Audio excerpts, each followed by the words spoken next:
হয়তো আমার বিয়ে তোমার সঙ্গে হবে না, অন্য কারোর সাথে হবে, যাকে আমি চিনি না জানি না। আমার অনিচ্ছা থাকার সত্ত্বেও সে আমার শরীরে স্পর্শ করবে। আমি চাইলেও তখন কিছু করতে পারবো না, কারণ এই শক্তিটা যে আমার আর থাকবে না। আমার অনেক ঘৃণা লাগবে, কারণ আমাকে অন্য কেউ ছোঁয়ার কথা ছিল, এইটা সে না, অন্য কেউ। তখন আমি খুব কান্না করব, আর সে মনে করবে আমি সুখে কান্না করছি। কিন্তু সে বুঝবে না এইভাবে প্রতিদিন এক একটা রাত আমার কাছে ধর্ষণের রাত।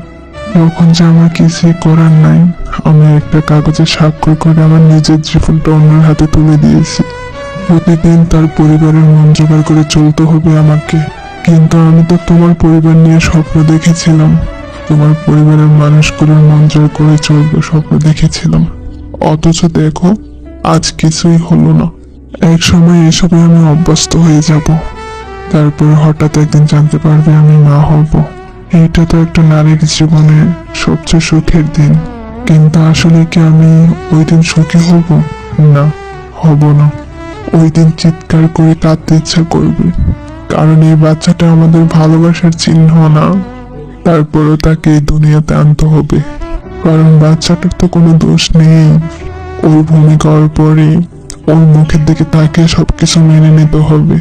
একসময় তাকে বড় করা, স্কুলে নিয়ে যাওয়া, তাকে মানুষের মতো মানুষ বানাতে গিয়ে কখন যে 50 পেরিয়ে চুল পাকতে শুরু হয়ে যাবে বুঝতেই পারবো না। এর মাঝখানে তোমাকে অনেক মনে পড়বে, তখন লুকিয়ে লুকিয়ে অনেক কাঁদবো। তারপরে দিন শেষে দীর্ঘশ্বাস ফেলে আবার ব্যস্ত হয়ে যাব। তারপর হয়তো কোনো এক রাতে ঘুমের মধ্যে চলে যাব না ফেরার দেশে। সেদিন হয়তো তুমি আর জানবে না, হয়তো আমার কথা মনে করে গভীর রাতে তুমি আমার জন্য চোখ ভিজাবে। হয়তো ভিজাবে না, আর নয়তো ভিজাবে, কিন্তু আমার মনের কথাগুলো অবশ্যই থেকে যাবে। তারপরেও বলবো, ভালো থেকো, ভালো থেকো। আমাকে ছাড়াই কখনো আর বলা হবে না আমি তোমাকে ভীষণ ভালোবাসি, অনেক ভালোবাসি।